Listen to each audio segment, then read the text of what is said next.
Anna was fulfilled. 15 years of a happy marriage, a close-knit family, a thriving business, and she dreamed of becoming a mother.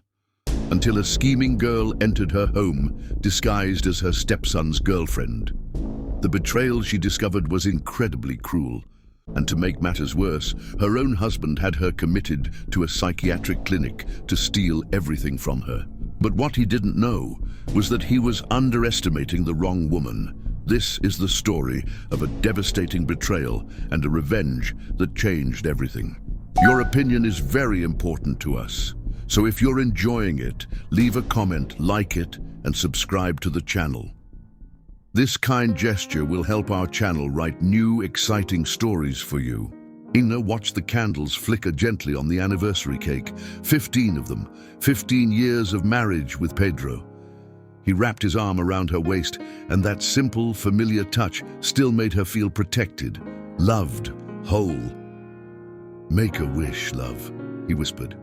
She closed her eyes. The same wish she'd made every year formed silently on her lips. A child. Her own child, but not tonight. Tonight was for celebration. "Happy anniversary, Mum." Joe's cheerful voice filled the room. 21. Now, handsome, kind, and still calling her Mom, not stepmom. Anna hugged him tight, breathing in his cologne. "Thank you, sweetheart." Then Joe blushed. "I brought someone to meet you. Laura, come in." A delicate young woman stepped forward. Long, straight hair, wide eyes, a shy smile. She looked almost angelic in her floral dress. "Hi, I'm Laura," she said softly, shaking Anna's hand. "Joe's told us so much about you," Anna replied warmly. "Please, stay for dinner." And she did. Dinner was lively. Laura laughed at Pedro's jokes, praised Anna's cooking, and never let go of Joe's hand. Later, when the young couple went to the porch, Pedro leaned against the counter and smiled. "She's perfect for him, isn't she?" Anna nodded. "Yes, he deserves to be happy." "So do you," he murmured, pulling her close. "We'll keep trying, Anna. We'll go to every doctor, do whatever it takes." "Shh," she stopped him gently. "I'm already a mother. Joe is my son, from the heart. I'm happy, Pedro, really." He kissed her deeply. After 15 years, that man could still make her feel butterflies. But on the porch, Laura wasn't watching Joe. She was watching Pedro. Through the glass window, her eyes followed every movement as he kissed Anna. A slow, calculated smile curved on her lips. "Everything okay?" Joe asked. "Perfect," she answered sweetly. "Your family's wonderful. I can't wait to spend more time here." Anna didn't know it yet, but that night marked the beginning of the end. Because not every snake shows its fangs right away. Some wait patiently, silently, for the perfect moment to strike. 2 months passed. Laura became part of the house, always there with a reason, helping Anna bake, asking for business advice, visiting Joe just for a little while. One Saturday morning, she smiled from the kitchen table. "Mrs. Anna, this is the best cake I've ever tasted. You have to teach me your secret." Anna laughed, flattered. She didn't notice Laura glancing at the door every few seconds, waiting. Then Pedro walked in, still in his robe, hair damp from the shower. Laura straightened up instantly. "Good morning, Mr. Pedro," she said in that soft, honeyed voice. "Mrs. Anna was just teaching me how to make coffee. Isn't she amazing? She makes everything look so effortless." Pedro smiled, looking at his wife. "She really is incredible." And that was enough. A look here, a compliment there, subtle, invisible traps. Laura was an artist of manipulation, painting deceit in delicate strokes. Weeks went by.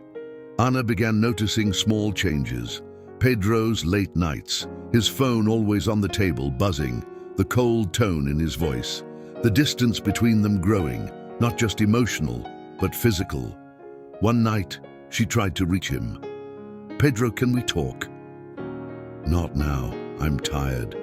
You've been distant lately. Did I do something?" "For God's sake, Anna," he snapped, eyes filled with ice she'd never seen before. "Do you have to need attention all the time? I work all day." Her breath caught. She stepped back, tears stinging. "I'm sorry, I just wanted..." But he was already walking upstairs, leaving her alone with the silence. Then his phone buzzed on the nightstand. A message glowed on the screen. "Thinking about you." The sender's name froze her blood. Laura. Her heart pounded. Her hands trembled as she reached for the phone. Locked, of course. Since when did Pedro have a password? She set it down, shaking. There had to be another explanation. Maybe it was about Joe. Maybe it was innocent, but deep down, in that quiet place where truth hides, she knew something had shattered. She turned to look at the man beside her, the man she'd loved for 15 years. He looked like a stranger. Outside, the rain began to fall. Soft at first, then pouring as if the heavens wept for her. 3 months. That's all it took for Laura to destroy a 15-year marriage. And the worst part? The truth was still waiting. Because sometimes, truth doesn't set you free. It breaks you. The next day, Anna's meeting was cancelled. A rare, free afternoon. She could have gone shopping, met a friend, anything. But something, a whisper, an instinct, maybe the ache of 3 months of silent suspicion, pulled her home early. And what she would find therein would change everything. Anna didn't expect to see Pedro's car in the driveway that day. He had said he'd be in meetings all afternoon. But there it was, gleaming under the sun like a bad omen. Maybe, she thought, maybe he just came home early. Maybe they could finally talk. Really talk. "Pedro," she called softly. No answer. Each step felt heavier, as if her body already knew what her mind refused to accept. Then she heard it. Whispers, breathing. Time stopped. There they were, Pedro and Laura, in her stepson's bed. Pedro's face turned pale. Laura didn't flinch. She smiled, slowly, almost proudly. "Anna, I can explain." Pedro stammered, reaching for his pants. "Explain." Anna's voice broke, a scream torn from her soul. "Explain what, Pedro? That you destroyed 15 years of our life in your son's bed?" "I'm sorry you had to find out this way," she said coldly. "But we're in love." Anna's world shattered. The girl she had welcomed into her home, fed, protected, loved, had become the snake in her garden. "Love?" Anna laughed, a sound full of pain. "You're young enough to be his daughter." "Love doesn't care about age," Laura whispered. "And Pedro deserves someone who can give him a child." "Mom? Dad? Anyone home?" Joe's voice echoed through the house. No, he couldn't see this, but it was too late. Joe appeared at the door and froze. His father, his girlfriend, together. "You, in my bed?" Joe's voice trembled with rage. Laura tried to speak, but he shouted, "Don't you dare! You disgust me, both of you!" "Mom!" was the last thing she heard before the world went black. When Anna opened her eyes, everything was white. Sheets, curtains, walls, lifeless. "You're at Renascent Clinic," nurse said gently. "Your husband brought you here last night. You had a nervous breakdown." Anna tried to sit up. "No, I need to go home." But her body wouldn't respond. Her voice sounded foreign to her own ears. Hours passed in a haze of medication and confusion, until a man walked in, tall, silver hair at his temples, warm brown eyes behind glasses. "Good afternoon, Anna. I'm Dr. Marcus Hall," he said kindly. "I'm the psychiatrist here." "I'm not crazy," she whispered. "I saw them. My husband. And her, I saw it." Marcus looked at her quietly. He didn't interrupt. He didn't treat her like she was delusional. He listened. Days went by and he kept coming back. They talked about her marriage, her pain, her dreams of being a mother. "I feel empty," she confessed one evening, as if my body betrayed me before he did. Marcus nodded gently, then said, "Anna, may I be honest with you?" She nodded. "I read your file. There's nothing. No history of psychosis, no mental illness. You had an acute anxiety episode, which makes sense after what you went through, but that doesn't justify psychiatric confinement. And for the first time in months, someone believed her. Because sometimes healing begins not when the pain ends, but when someone finally says, "I believe you." Anna's heart skipped a beat. "Do you believe me?" she whispered. Marcus looked at her with warmth behind his eyes. "I believe you've been through something devastating," he said softly. "And I believe you shouldn't be. Here, Mom!" He rushes to her side, pulling her into his arms. Anna finally breaks, sobbing, shaking, holding on to him like a lifeline. "My father didn't want me to come," Joe murmurs. "He said you're unstable, that seeing me would make things worse. But I had to see you." "I'll get you out of here," he says, "but I need to do it right, legally, just a few more weeks, and you'll be free." Anna didn't know it yet, but while she fought for her sanity behind those white walls, Pedro and Laura were already planning to steal everything she owned, because sometimes heartbreak is only the beginning. 3 weeks, 21 days of white walls, numbing pills, and sleepless nights. Now, freedom. Marcus walks beside her, a folder in hand. Joe holds her other hand tight, afraid she might disappear again. "Are you sure you're ready?" Marcus asks gently. Anna nods. "More than ready. I need to see what he's done. I need to face it." Everything had changed. The photos she'd hung with love, gone. Her perfume, gone. And there they were. Pedro and Laura sitting in the living room like an ordinary couple. Camera closes on Anna's face, disbelief turning to quiet fury. "What are you doing here?" Pedro snapped, rising from the couch. His eyes held no guilt, only irritation. "I live here," Anna replied, her voice low but sharp. "I'm still your wife, still the owner of this house." Laura laughed, a sound cold and cruel. "For now," she said. Anna took a step forward, trembling with rage, but Joe grabbed her arm gently. "Mom, they're not worth it." Pedro folded his arms. "You've been in treatment, Anna. You're clearly not well. Maybe you should stay at your country house for a while. Rest. I'll take care of the business in the meantime." "My business, you mean?" She shot back, eyes blazing. He smirked. "Our business. Or did you forget we're married?" Joe's voice cuts through, cold, sharp. "Dad's right, Anna. You should go." Pedro and Laura exchanged satisfied glances. They didn't know. It was all part of a plan. Anna stared at Joe, eyes filled with unspoken trust. "I'll pack my things," she said quietly. "I'll help," Joe replied. "Then I'll drive you to the country house. We shouldn't make a scene." That night, Joe opened a box on the old wooden table.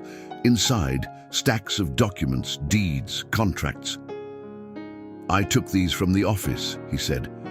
"Company files, your parents' will, everything." Anna's hands trembled as she touched them. She hadn't seen those papers in years. Pedro had taken control of everything after they married. "Don't worry about the boring details," he used to say, and she believed him. "Look at this. The company, Valentim Industries, it's yours. Dad's just an appointed administrator." The truth hit like ice. "He thinks he owns it all," Anna whispered. Joe nodded. "And he's using your breakdown to take it." But this time Anna didn't cry. Her anger wasn't wild anymore. It was sharp, focused, deliberate. She rose, walking to the window. Beyond the glass, the fields stretched endlessly under the stars, the land of her childhood, her peace, her strength. Joe stepped closer. "Mum, what are you going to do?" "What I should have done a long time ago," she said softly. "We'll keep pretending to be divided. You'll go back, gather every document we need. I'll take back control of my company, my life, everything."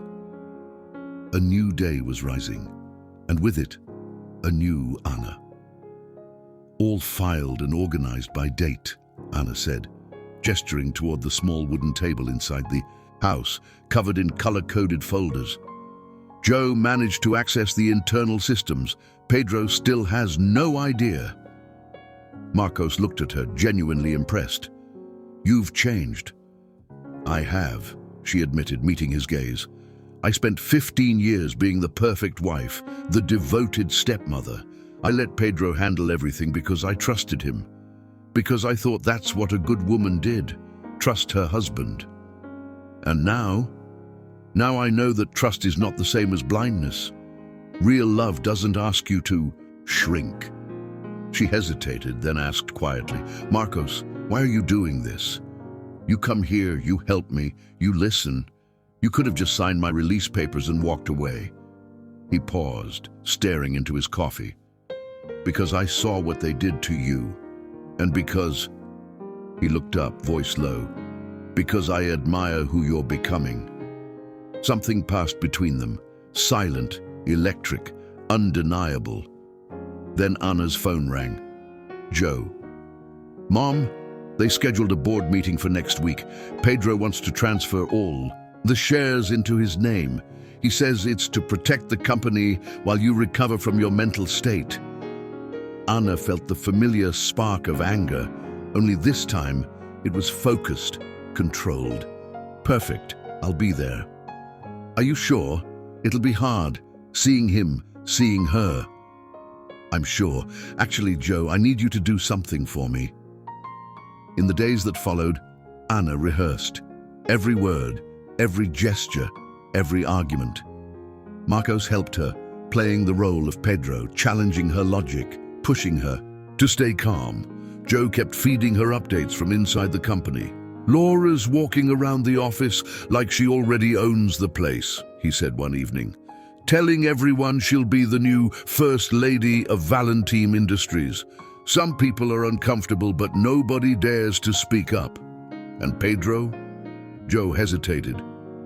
"He's not the man you married, Mom. He's arrogant now, ruthless. He really believes he's untouchable." The night before the meeting, Anna couldn't sleep. She sat by the fire, reviewing documents one last time. Marcos stayed with her in silence. "You're ready," he finally said. "I'm scared," she admitted. "What if I freeze when I see him? What if—" Marcos knelt beside her, taking her hands. "Anna, look at me. You survived an unjust hospitalization. You discovered a betrayal that would have destroyed anyone else, but instead of breaking, you rebuilt yourself. You're the strongest woman I know." Her tears fell, not of despair, but of release, of power reclaimed. "Thank you," she whispered, "for believing in me when I didn't believe in myself." He smiled softly. "Always." Tomorrow, Pedro and Laura would finally understand the cost of underestimating a betrayed woman. Because Anna wasn't just coming to defend herself, she was coming to reclaim her throne. The boardroom on the 10th floor of Valentine Industries had never felt so tense. Anna stood before the tall glass doors, watching the people inside.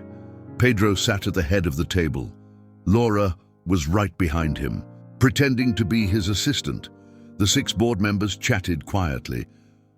"Breathe," Marcos whispered beside her. He had insisted on coming, not as her psychiatrist, but as her ally. Joe was already seated across the table, and when he saw her, he nodded discreetly. Anna opened the doors. The room fell silent. Pedro shot to his feet, nearly knocking over his water glass. Laura paled. "Anna, what are you doing here?" Pedro's voice cracked under pressure. "Attending the board meeting of my company," she replied coolly, walking to the opposite head of the table. "Or did you forget who the real owner is?"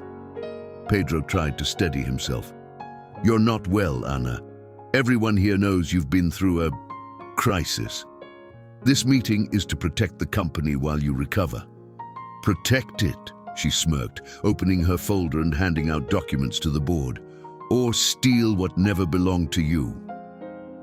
Dr. Carter, the oldest board member, scanned the papers, his eyes widening. "What is this?" Pedro tried to snatch a copy, but Anna held it back. "This," she began, her voice calm but commanding, "is the truth. Page 1. The original deed. Valentim Industries is legally mine, inherited from my parents.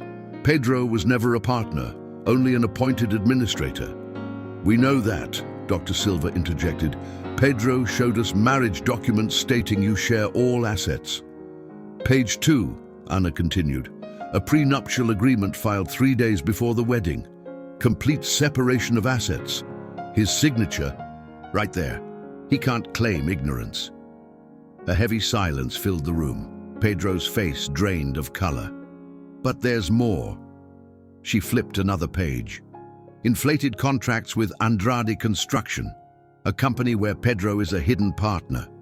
Monthly payments to a consulting firm that doesn't exist. Over $2 million diverted in the past 2 years. That's a lie! Pedro shouted, panic rising in his voice. She's making this up because I left her. She found out about Laura, and now she wants revenge. Oh. Anna tilted her head, her tone like ice. So you admit the affair with Laura, the woman barely older than your son and his former girlfriend, the same Laura sitting in this meeting as if she has any right to be here. Laura jumped up, her voice trembling. I don't have to listen to this. But no one was looking at her anymore. All eyes were on Anna, calm, powerful, unshaken. Because in that room, for the first time, everyone understood. Anna wasn't just fighting for justice. She was reclaiming her name, her dignity, and everything that was hers. Pedro and Laura celebrated too soon, believing they'd won. But what they had awakened was not a broken woman. It was a lioness. And lionesses fight fiercely for what's theirs. Because revenge is served cold, but justice is served with proof, strategy, and unshakable determination. 2 months later, she was no longer the same woman. Every morning she woke before sunrise, walked barefoot through the fields, felt the dew on her skin, and rebuilt herself. Morning, he smiled. Thought you could use a break from all that detective work. Anna laughed softly, a sound of genuine peace. I've found more than I expected, she said. Pedro wasn't just unfaithful, he was corrupt. Fake invoices, ghost companies, stolen money.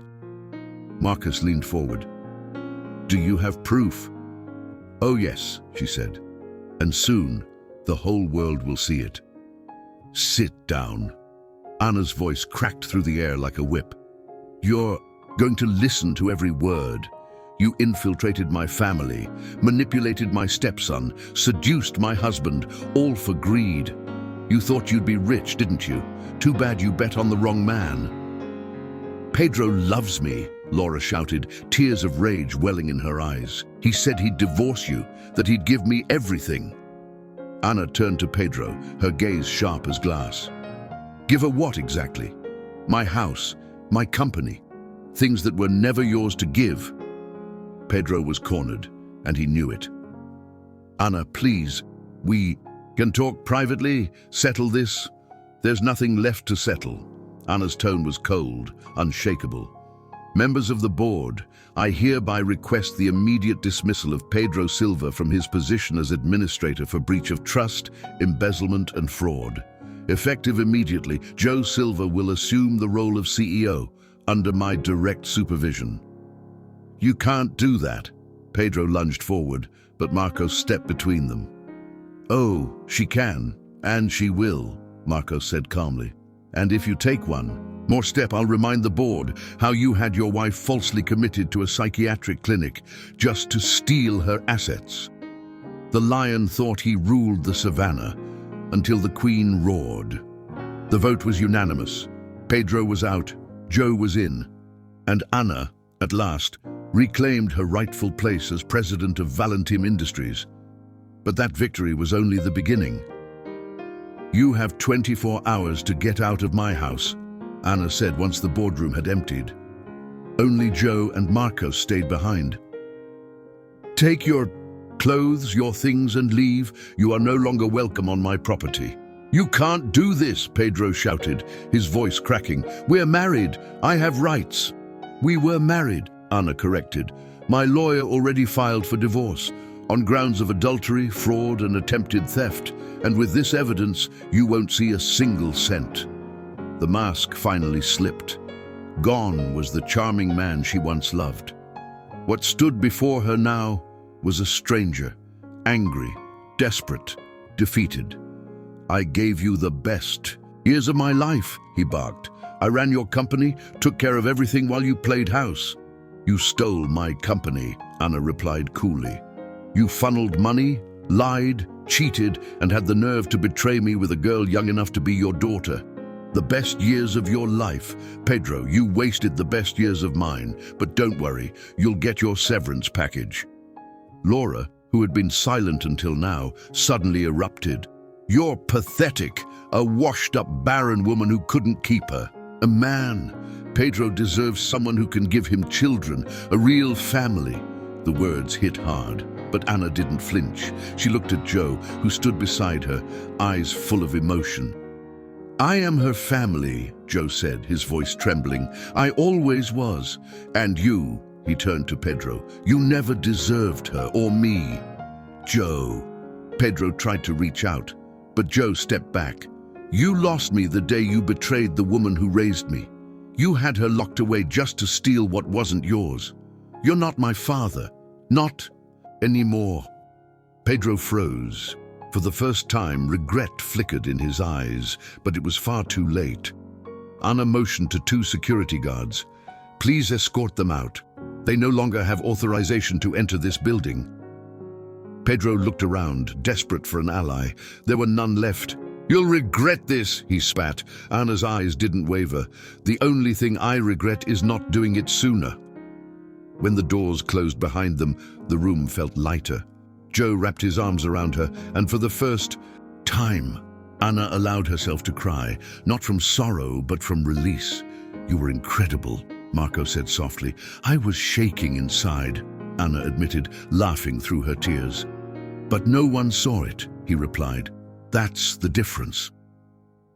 That night, back at the mansion, Anna walked through each room with new eyes. It no longer felt like their home. It was hers. "I'm going to redecorate everything," she told Marcos over dinner.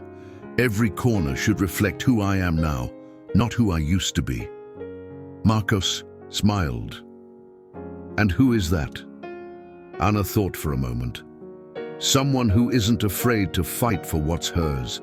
Someone who learned that love should never demand submission. Someone who finally found her strength. It was there all along." Marcos's gaze softened.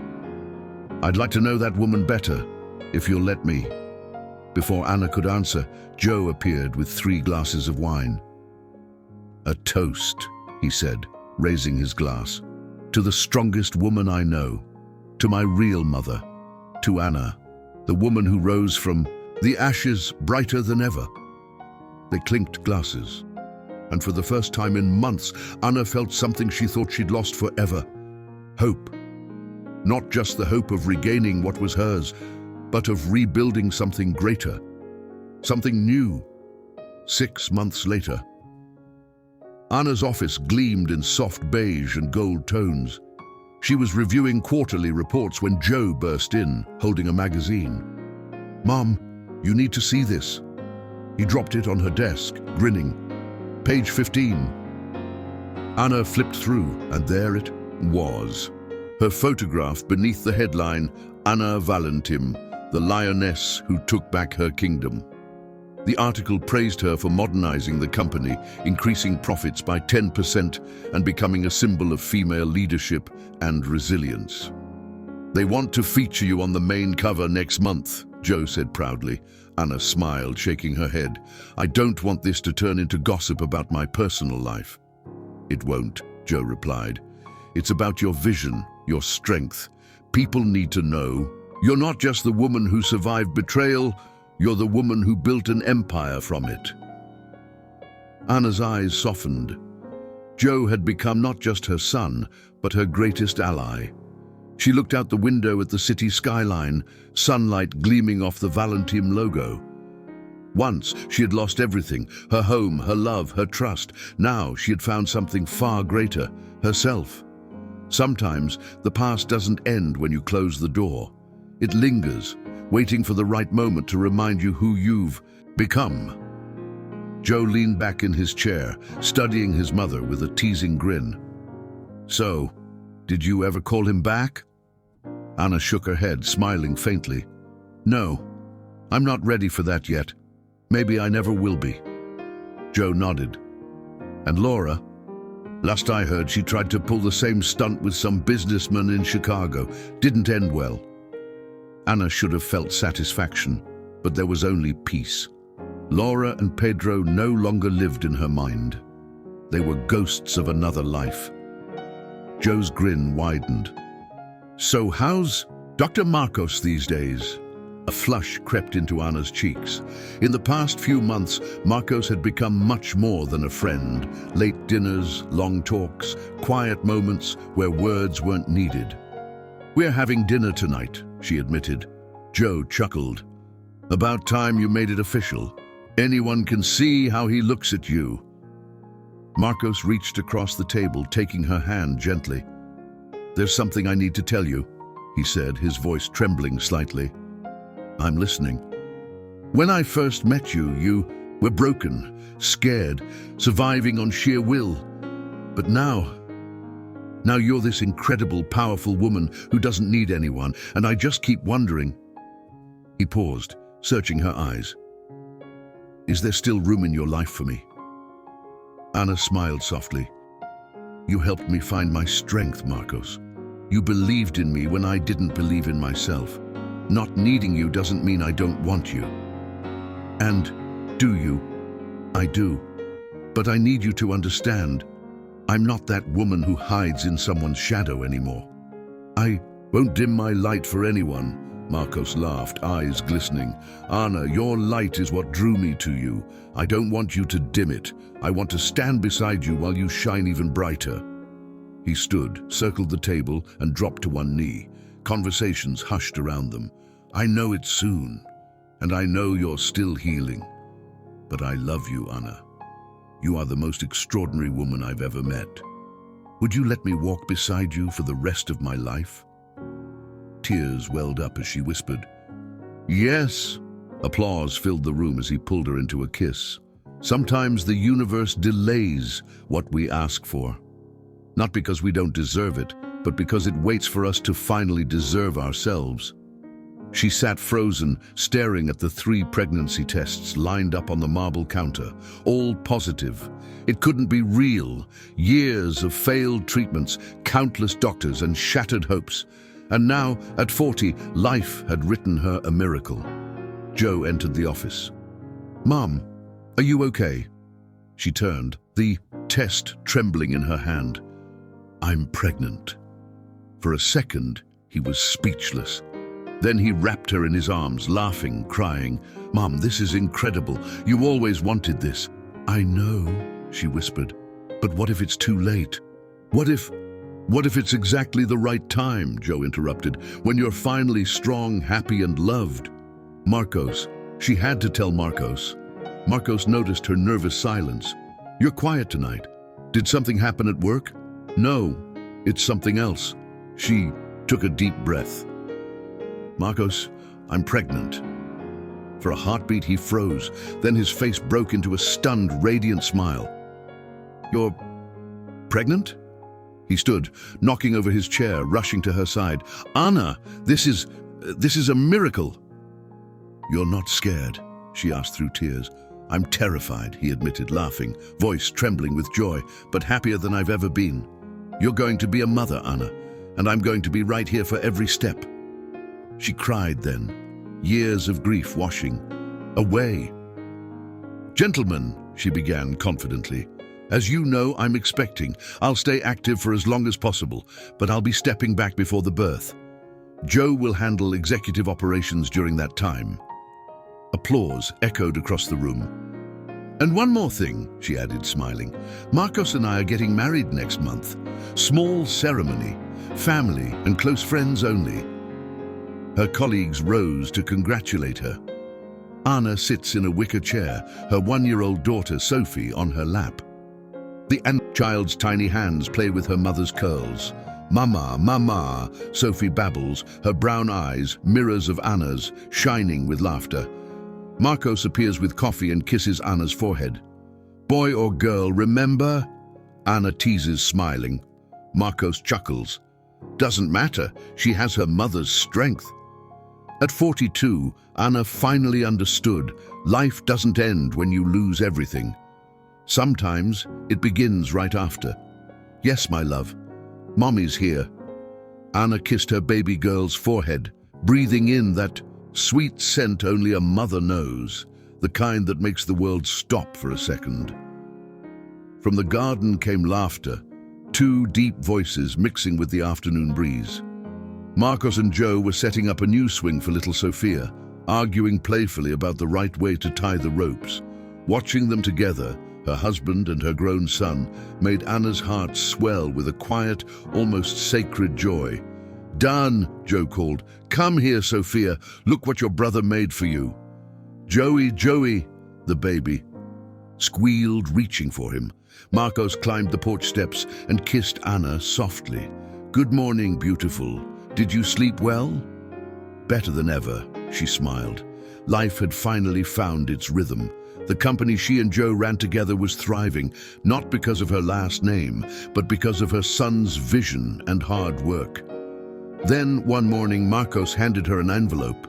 She froze. The handwriting was unmistakable. Pedro. It had been 2 years since she'd last heard from him, the man who'd broken her heart and left her rebuilding from ashes. The letter was short. "Anna, I know I don't deserve anything from you, but I'd like to see Joe and meet Sophia if you allow it. I don't expect forgiveness, only a chance to show I've changed. I live every day with the weight of what I lost." "Pedro," Marcos read over her shoulder. "What will you do?" Anna hesitated. "Part of me wants to ignore it, but another part wants to show him that destroying you was impossible," Marcos said quietly. "It's not revenge," she whispered. "It's closure." She showed the letter to Joe. He read it in silence. "I don't know if I can forgive him," he admitted, "but maybe I can let him see who I've become." 2 weeks later, Anna watched from the window as father and son talked in the garden.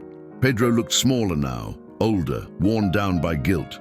Their eyes met through the glass. No anger, no hate, just peace.